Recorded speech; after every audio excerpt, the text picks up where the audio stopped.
Rumman Chowdhury, founder of Parity. Welcome to the Data Exchange podcast. Thank you so much, Ben. It's really great to be here. So we'll talk about Parity in a sec, but I've long wanted to ask you, how does one become the responsible AI lead at a major company like Accenture? I wish I had a magic formula to let people know how to do it. I get asked this question a lot, to be honest, Ben. I get asked, and it's really great to see so much interest from data scientists, machine learning experts, like how do I get a job doing this kind of work? And to me, it's a really good indicator that people are really interested. They want to build solutions. But I wish I could say there was a tried and true pathway. In 2016, I was working at a boot camp called Metis, teaching data science. And I gave a talk after the election called How Statistics Failed Us in the 2016 Election. Very salient today because it was about polling, bootstrapping data, survey design, and how it can lead to misleading outcomes based on all of the different statistical methodologies that are used in polling. So one thing people don't realize is that a field like political science is very, very quantitative, and we do a lot of very impactful quantitative work. In other words, polls impact how people view the election. So I think it was that talk that put me on Accenture's radar. Soon after that, I got an email from a recruiter. At that time, nobody really knew what responsible AI was going to be. It wasn't even a term. It was not. You are correct. And at that time, most of the conversations were more philosophical. I think I was, if not the first data scientist, certainly one of the first data scientists who was employed in an applied sense to build responsible AI, as opposed to sort of provide thought leadership, or instead of talking about paperclip maximizers, let's talk about algorithm bias detection. So the first, actually, as you were talking there, as I recall it, the first time this really came across my radar, in that people were starting to aggregate together, was when Hannah Wallach and Mm-hmm, those folks organized Fat ML. mm-hmm, mm-hmm. But what year was that? Oh gosh, that may have been. So is this Fat Star? Yeah, yeah, yeah, Yeah. yeah. The first year of that one was 2017, and that's So where, that's after what you're talking about. right. I mean, I think it all kind of coalesced around the same time. There's like really interesting, like if you read about the history of ideas, it's interesting how a lot of different people come to the same inventions or same conclusions at the same time. And I feel like that was the time when a lot of people in the data science community independently became aware or started creating things around responsible AI. So the polls in 2016.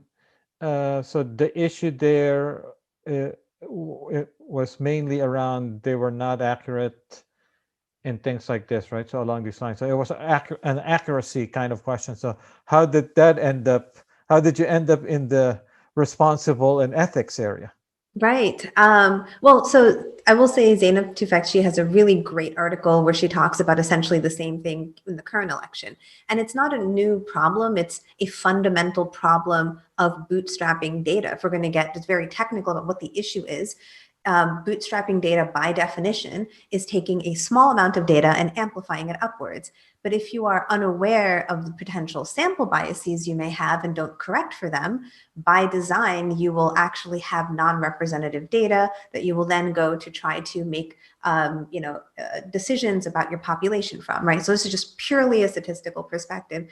Where this matters in polling, and this is where responsible, ethical use of statistical methods, I mean, AI is sort of has become, I mean, we can have a whole other podcast conversation Yeah, yeah. about AI, and I have given up that fight a long time ago. All right.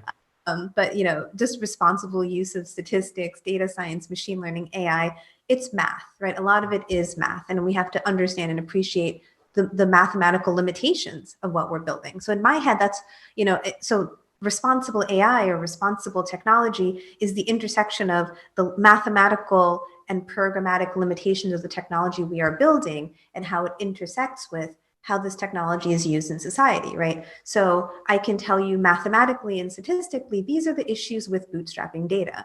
Where it really starts to matter from a responsibility perspective is this is now a methodology used to essentially shape our mindset about what's going to happen in the upcoming election. So hearing what the polls are influences someone's likelihood to go out and vote. So if I'm sitting here and I'm in Texas right now, and I hear that, oh yeah, Donald Trump's definitely going to win, Joe Biden's going to lose. If I'm a Biden supporter, I'm like, what's the point? Or conversely, if the polls are saying Biden might take Fort Bend County, which is where I live, I might say, you know what, if he might take it, maybe my vote will really matter. So I'm going to go out and vote. And all of this can be a function of a statistical anomaly. So Ruben, in this particular field in political science and social sciences, you look at something like polls. So to what extent do people say uh, after the fact that the discussion comes down to we have kind of a mechanical problem as to how we assemble the sample. So if we can fix that mechanical problem, or unearth the silent Trump voter, the shy Trump voter, then our problems go away. So how much of as far as you can tell, the post-mortem is along these lines? So you're raising a really great question around how the field of responsible AI is headed. And this is where it ties into some research that I just completed. Well, this was while my time at Accenture with one of my data scientists, Bogdana Rakova, as well as Henriette Kramer from Spotify Labs and Jingying Yang from Partnership on Oh AI. yeah. I want to drill down to this. Yeah. But one of the things that basically every single person that we interviewed mentioned is we have to be proactive. We cannot just be reactive. So there is massive value in the postmortem, but the purpose of a postmortem isn't just to say, oh, I guess that's how we screwed up. Too bad. It's to start creating the right kinds of methodologies and infrastructures, or in this case, like bias detection methods, et cetera, so that we cannot repeat that mistake again. So it's been incredibly valuable the last few years to retroactively look at the mistakes that are being made. And now we're in a position where we can say, okay, we can confidently say, here's where we're seeing problems over and over. How can we start building solutions?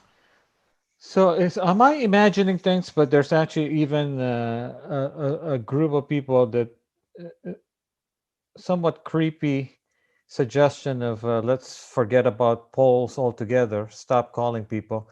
We just kind of build models to impute what they're going to do, who they're going to vote for, using, I don't know, data exhaust, or are there people actually going down this path? Well, I mean, that would be fundamentally how Cambridge Analytica started and what, the outrage on some of that was. And, Yeah. Facebook swaying elections in general and allowing ad targeting. So you're touching on, maybe an open wound for some people, but certainly an incredibly salient hot button issue. And this is where, the private industry starts to overlap with like societal impact, and not just in the US, right? Facebook influences perceptions in Myanmar, leading to negative perceptions of the Rohingya minority, which fueled the genocide of the Rohingya. Right? So this is not a hyperbolic statement to say that these platforms, et cetera, have influence. So if we want to start making models to impute someone's behavior, likelihood to vote, a frankly natural extension of the use of that data is to influence. This is what happened with Cambridge Analytica. I will say, and this is where, responsible AI, I start to wear that hat. At every single step of the way, there are massive assumptions being made about the quality of the measurement, the ability to actually impute someone's likelihood to vote for something based on indirect information. So as you mentioned, data exhaust, something like, what are the products that I like, or what websites am I spending my time on? Sometimes there's a very direct connection, sometimes there's not. We can talk here about data privacy issues, data reusability. There's a lot of issues here that actually start to go beyond the limitations of the technology, but also into what are our rights and protections. Why can't I just use a social media platform to just talk to my friends? Why does this have to be harvested and purposed and reused? And that's a question that a lot of folks are asking. So I want to definitely go get into the paper you alluded to, when responsible AI meets reality. But I also noticed that you left Accenture and now you're starting your own thing, Parity. So very briefly, so what is Parity about? So, Parity uses AI to help identify risk factors in your AI systems. In the few years that I've been doing this work at Accenture, working for clients, what I found is that we actually have a lot of tools we can use as data scientists, right? There are more and more open source packages. I mean, you mentioned Hannah Wallach and the Microsoft team. I mean, they've created a massive suite. They're only going to create more. And this is great. The problem has become, how do you know which tool to use and when? And Parity helps answer that question. I see. Great. All right. So when responsible AI meets reality, uh, great paper, which I will link to in the show notes. So first off, Ruman, for the audience that's not familiar with social science type research, so uh, what what exactly is an ethnographic study, and why is it something that people should pay attention to? You have asked probably my favorite question ever, and especially given the audience that I'm talking to. So I'm often in like a translator role. So I love this question because there's often a perspective in a quote hard science or data science or quantitative community that there's no structure on the qualitative side. It's actually the opposite. Ethnographic studies are highly structured methodologies by which we understand what people are thinking. So you know there's so much really great reading, and qualitative methods is actually a class I used to teach alongside quantitative methods. And my dream world is in which you have both. It's what's called mixed methods. So you take the best of essentially what is situational awareness drawn from experts and people who are impacted and combine that with technological solutions, right? Or another way to put it is, you know, numbers without context is meaningless, and words without empirical evidence is often not believed. So we want to combine the two. So this study was starting to get at what practitioners, people who work in responsible AI at all sorts of different companies, what they think about the state of the industry and where it can go. And this is really, really valuable as we data scientists are thinking about what kind of problems to solve. And these people were from all different parts of the organization, ranging from, engineering teams to leadership to even folks in HR and legal. So we got a really, really wide range of opinions. So actually, I like also the how you folks structured the paper, because you structured it into these four parts. So the first two, when do we act, and how do we measure success? But also, so you have the structure of the different topics, but also you kind of collected the answers into, this is what people are doing now. This is Mhm. kind of what they're emerging towards, and then this is what they aspire to do. So Mhm. in the areas, Ruman, of when do we act and how do we measure success, so what are some highlights? Well, the first thing is that at the moment, we tend to act reactively. So, what's really, I would say, stressful about working in responsible AI is you never know what tomorrow will bring. There's the reason that a lot of people talk about the bias of algorithms used in hiring is because of the media attention that went to Amazon about their hiring algorithm. That is useful, but not an ideal state to be in when you are trying to develop, any sort of a product or practice, right? Things have to be forward thinking. You have to be able to map and plan. You can't just constantly be jumping from hot button issue to hot button issue. So It's that's not, it's not a field that has a group of people who are focused on risks. right. And that's exactly where it needs to go. We need to be proactive about how we think about things.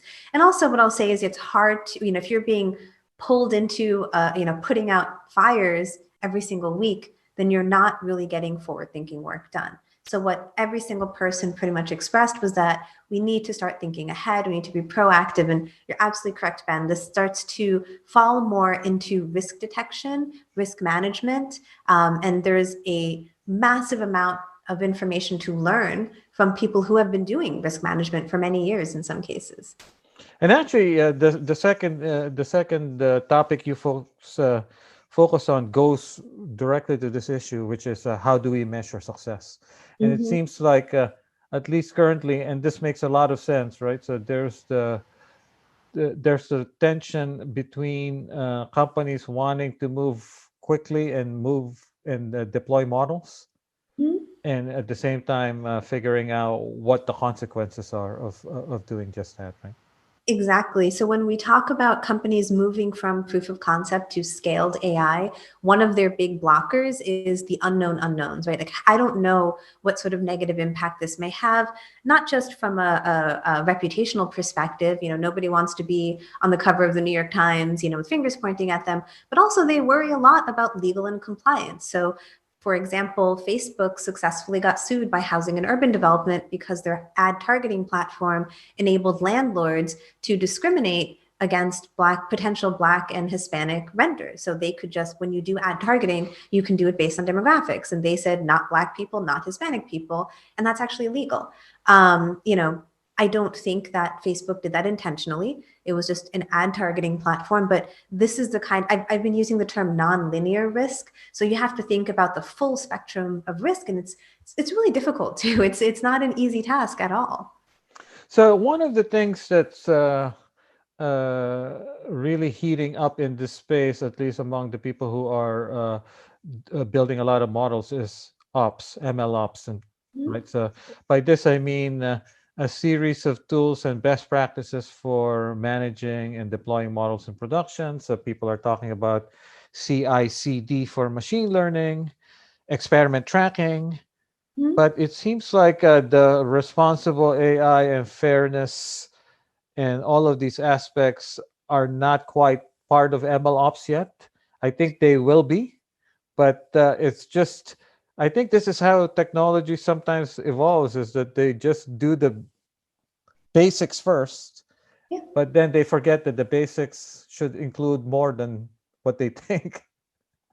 I mean, I think it's just sort of a natural part of evolution. I'm really excited that this is where we are today. I love seeing the field evolve. And you are correct. I mean, I think there are more and more platforms out there. There's certainly a lot of startups. I think every major cloud-based ML platform is going to offer these detection tools, et cetera. That's why the company I'm building is not actually focused on trying to sell a platform of monitoring tools. I mean, frankly, we already have AWS offering some of those tools. Azure absolutely will. I mean, half of it's being built at Microsoft anyway. But the question becomes, you're going to now have this menu of like 30 different things you can use. How do you know which one is the best one to use and when? And that's been, I say this from my experience at Accenture. We built the first enterprise bias detection and mitigation tool. It's called the Fairness Tool. We built it in 2008. It took 2018. What I found is that a lot of companies came to us and like, great, let's buy this platform, let's go. And we'd be like, all right, but you don't really know how to use it. They're like, no, no, no, it's fine, we'll just integrate it. And they would integrate, then they'd come back to us and say, we don't really know how to use this. And that, so I will say from experience, and also I'll say that the model risk management world and financial services is certainly aware of this issue. You can have the technical tools and you need them to solve their problem, but they're necessary but insufficient. But they also, I mean, if you think about this area as broadly speaking ethics, Mm-hmm. there is no way to automate or have a complete checklist for ethics, right? So there's no, you might have auto ML, but I don't think you can have auto responsible ML. Totally spot on. That's absolutely true.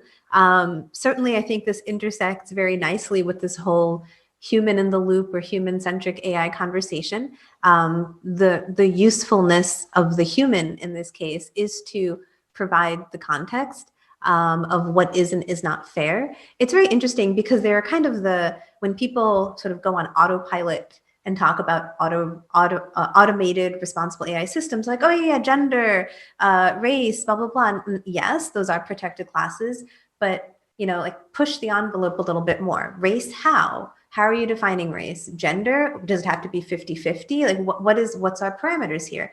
I'll give you a great example. Disparate impact law in the federal government says there's one part of disparate impact that talks about something called the 80% rule. So 80% of protected classes have to pass at the rate of, the majority class. So what we're saying is for every, 80% of women have to pass essentially this test that, in balance with men. And that's an interesting metric. But if you didn't know the law and the number it gave you, you would say, like, what percent of women, like, how do I show this test is not biased towards women? Do 100, the same percent of women have to pass as men? How do we show, that it's equally done? In some cases, it's provided for you. In some cases, it's not. A really great example I had in one of my client projects was, they were building a model. So it was an unemployment agency. They were building a model to determine how to prioritize needs for unemployment services. What they were really worried about was age-based bias, but not in the way you'd think. They were really worried that younger people would be improperly classified because they simply did not have enough historical data on them. And actually, that made a lot of sense, right? And we did that investigation, but it's not something, if you were to automate a system, that's a very specific example for a very specific need. There's no way to have automated that into how you're solving the problem. But it was a conversation around false positives and false negatives that was really useful to have. Yeah, sometimes I think that also just having a team from diverse backgrounds, both culturally and in terms of their academic backgrounds, would help a lot. So one of my pet peeves is Asian, right? Because people think that Asian is the same across the board, but Asia is a huge place, right? I mean, you've got India, China, Philippines, where I'm from, Cambodia, Singapore, right? So, I Oh, mean, yeah. Well, I mean, even South Asian, my family is from Bangladesh. yeah, We have an incredibly different cultural dynamic than Indians do for many different reasons. The big one being Bangladesh is a Muslim country, India is a Hindu country, especially now. Again, the political climate is so very different. So 100%, I agree. When we say diversity, there's so much diversity, and it can't just be solved. And also, I would also add that, you know, I may be Bangladeshi by background. Do I speak for all Bangladeshi people in that context? No, probably not. Nor would I feel comfortable saying that I do. So, it is an important question of how do we achieve diversity and what does diversity even look like? And the one I see the least in Silicon Valley in general is class-based diversity, right, right? You may get Asians and South Asians, et cetera. But come on, like we were all like I was very middle class growing up, right? right.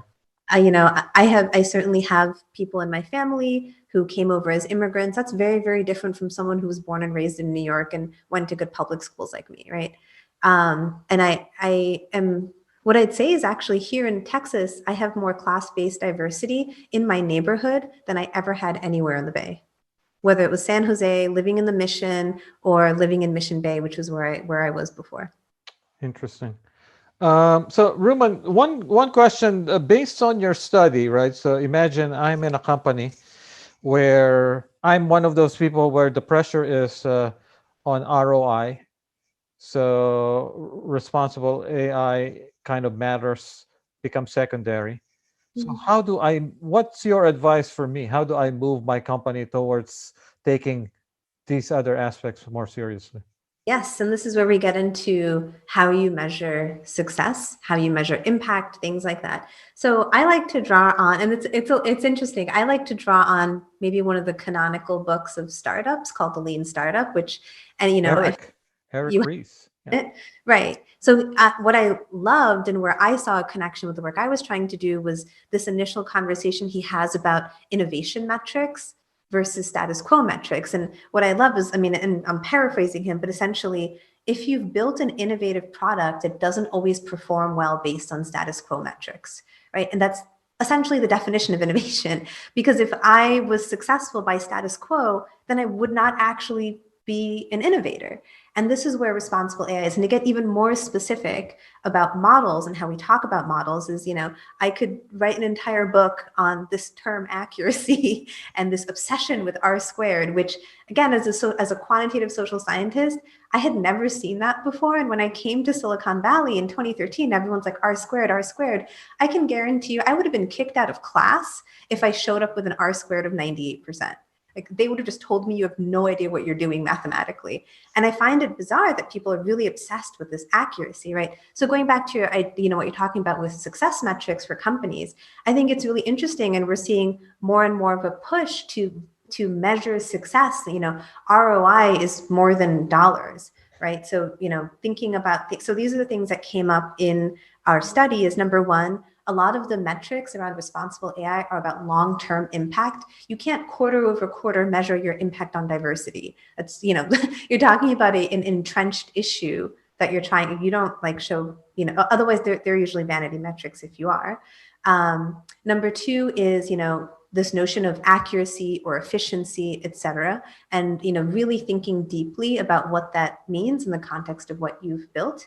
And then third is tracking metrics of individual performance. So for me as an employee of a company doing responsible AI, how am I being incentivized or disincentivized by doing this work? So if I'm a data scientist and my success metrics for my job and my promotion are based on just how much code you've contributed, how successful those projects are, et cetera, I am not incentivized to raise my hand and say, oh, it looks like there's bias in this data set. Let's spend 3 weeks examining it, right? No matter what you tell me my job title is, right? It's unfair to put people in a situation where they have to do things that are at odds with their success. So one of the things that I recall from the paper, and correct me if I'm wrong, is it seems like you folks mentioned something along the lines that the people who are more likely to succeed in responsible AI were able to lobby some higher up, some exec, some leader. Um, so it seems like that could be one tactic that people should try to do, huh? Yeah, so this is like sort of related. And again, the social scientist in me thinks about things like theories of change. So to take a step back on this paper, when we looked at what kind of literature to rely on, we didn't look at literature on ethics and AI. We looked at literature on organizational change dynamics, right? So specifically, there's been some really great work on the structure of some of the most famous Silicon Valley companies and how it has shaped the way that company is. So the way Google is structurally shapes how Google reacts and acts in a situation, Facebook, et cetera. It's really fascinating work. So specifically, we're thinking about what are the factors that lead to organizational shift. And we've seen this in the past, let's say with things like sustainability might be one, but even to bring it into our world, security, privacy, right? So how do we get companies to say, oh yeah, data privacy is incredibly important, or cybersecurity, we really should spend money on this. And part of that cultural change is either it has to be this coordinated bottom-up groundswell, but that's not long-term sustainable. You do need somebody at leadership saying, this is what I'm behind. At Accenture, we called it tone from the top, that, they're saying that it's okay, like prioritize this, this line of business, et cetera. And this is the kind of leadership we've seen, frankly, at Accenture. I was always really supported by leadership, especially our CTO, Paul Doherty. I mean, he is such a massive ally of the cause. This is what we see at other companies like Microsoft, where they're, proactively talking about, funding responsible AI initiatives, building this stuff. Also, building the open source community on it, I think is really important. As data scientists, our cultural shifts happen from the community by making tools available. In a sense, part of what I loved about data science is that we're a little bit like no gods, no masters. And that resonates with me really well. So how do you have change in a community? There's this bottom-up acceptance and also this top-down sort of approval process that happens. But in many companies, there's also regulatory pressure from things like GDPR and CPRA. Mm-hmm. But those, I guess, both of those regulations do talk more about things more than privacy, right? So interestingly, the reason we talk about explainability and transparency is because of GDPR, right? They actually had a whole section where they talk about explainable AI and transparent AI, but did not bother to tell us what that meant. So for the past few years, it's been a bit of deciphering what that means. But also, we're going to see probably in the next month, if not few months, some draft legislation coming out of the European Commission, on regulating AI systems. So yes, to your point, the fastest way to get corporate change is to make it the law. And this is where regulatory compliance comes in. It's unsurprising that the industries most interested in responsible AI are healthcare and financial services. We're also seeing a lot more interest in the public sector. So we have had successful cases of algorithms or the use of certain models being successfully litigated, Medicare, Medicaid, as well as teacher promotions. And it's because of the legal limitations on how decisioning tools can be used.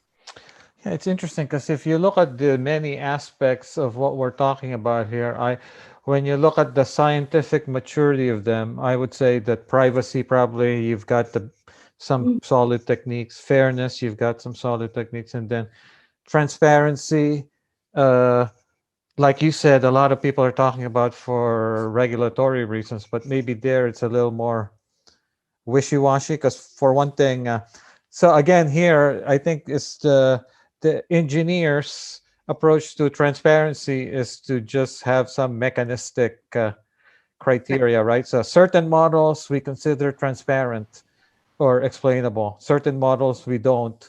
But then I think this is an area that also is ripe for people from other disciplines to influence, in the sense that maybe I you should not have some kind of mechanistic way of answering this question. Maybe you should actually talk to the users, like explainable to whom. Mm-hmm, mm-hmm. Exactly. The first talk I ever wrote at Accenture, which is a talk I still give today, is called What Do We Talk About When We Talk About Bias? And I put on my data scientist hat when we talk about bias as, a non-normative, measurable function of our error term, which is literally what bias is to us, which is why they get so confused when a lawyer or a layperson or a policymaker is like, oh, this is bias, it's racist. They're like, what?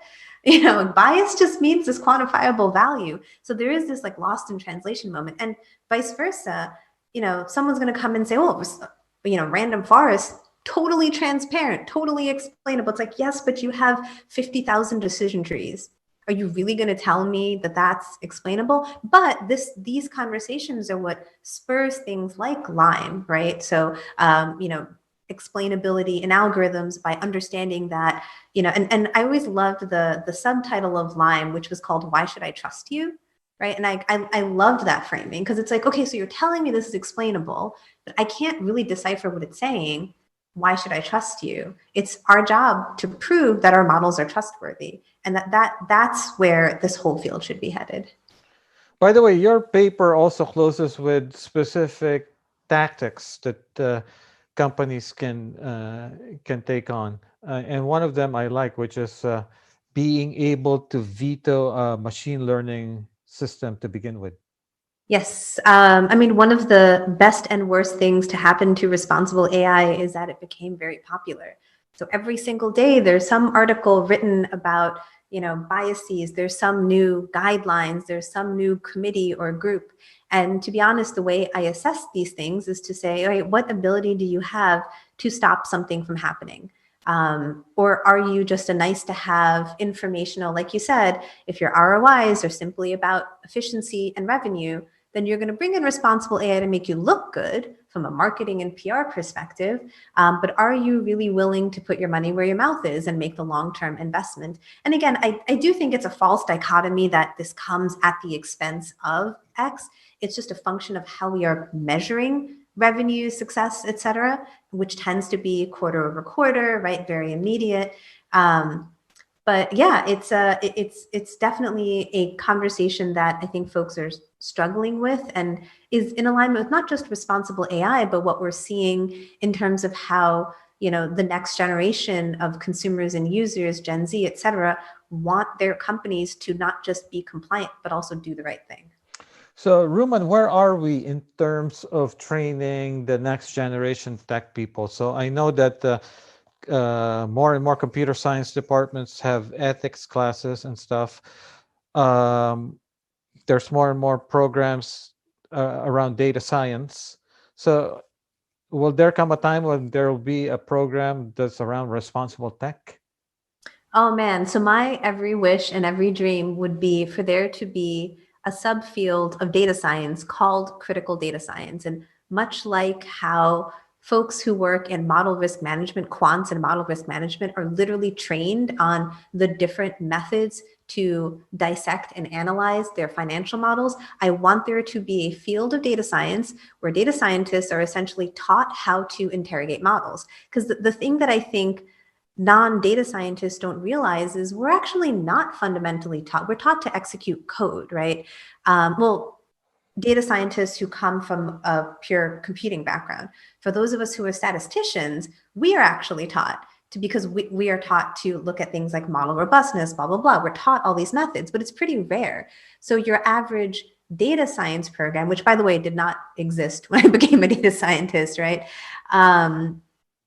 Doesn't necessarily deep dive specifically into interrogation methodologies for models. So my every wish would be for that to be a subfield of data science.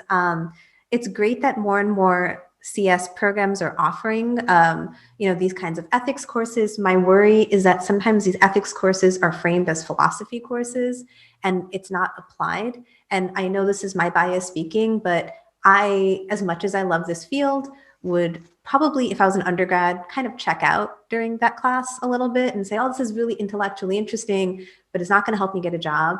It's not something I can use at a job. So like, cool, we'll have these conversations like over drinks. But it's really not going to impact my day-to-day. So I think this is a good first step. And the next step is let's make sure every data scientist knows how to do this stuff and that there are specifically data scientists who are experts at doing this stuff. So actually, it's interesting that you, as you were talking there, I kind of started thinking, well, part of it may also be, so the reason I loved your paper is because it's focused on practicality, right?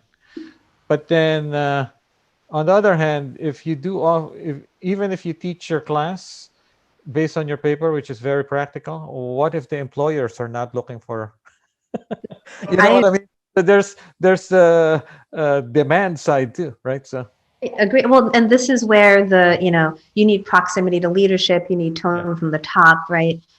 In my role at Accenture, I specifically helped craft data science job descriptions for responsible AI specific people. I agree. It's, certainly this is why our jobs as people who work on responsible AI is to talk to the top as well as to educate data scientists.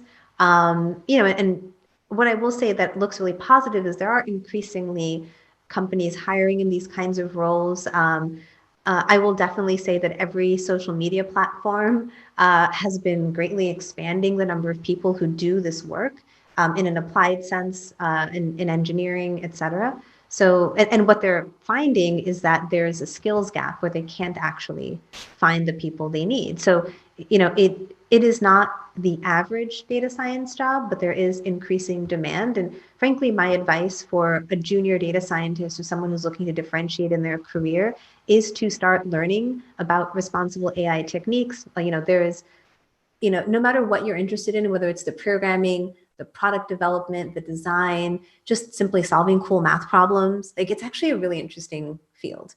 So that would be my advice for data scientists who are trying to differentiate in an increasingly busy market. So, but I recently did check job postings for responsible AI. The phrase, there's not many. Yeah, everyone calls it something different. Yeah, Also, yeah, yeah, yeah. Facebook, the team is responsible innovation. I know IBM hires a bunch of people on that, but they would probably call it trustworthy. Accenture's is responsible. Sometimes it's just ethical. Then now academic programs are using human-centered. Right. So, Right. and so this is really interesting because each CI is like a very specific field. Right. And there's a lot of folks who have studied that field. But I agree. I think there isn't, so, and it's sort of reflected in the types of people we interviewed for our study. And again, this is why like structured ethnographic research is useful. There was no one place people lived in a company. So right now it is kind of a field that is very disparate. It's all over the place. And there is no form or structure to it yet. And again, going back to your first question, I get asked all the time as a data scientist, how do I get a job in this field? And I'm like, I wish I could tell you. Yeah. Just depends on if a company is hiring, finding the right person or people to be your champion at a company, or if you're already at a company, trying to leverage the powers that be to support this kind of role. And with that, thank you, Ruman. If you want to find out what Ruman is up to, go to getparity.ai. I think I got that right, right? Yes, you did. Yeah. Thank you. Thanks, Ben.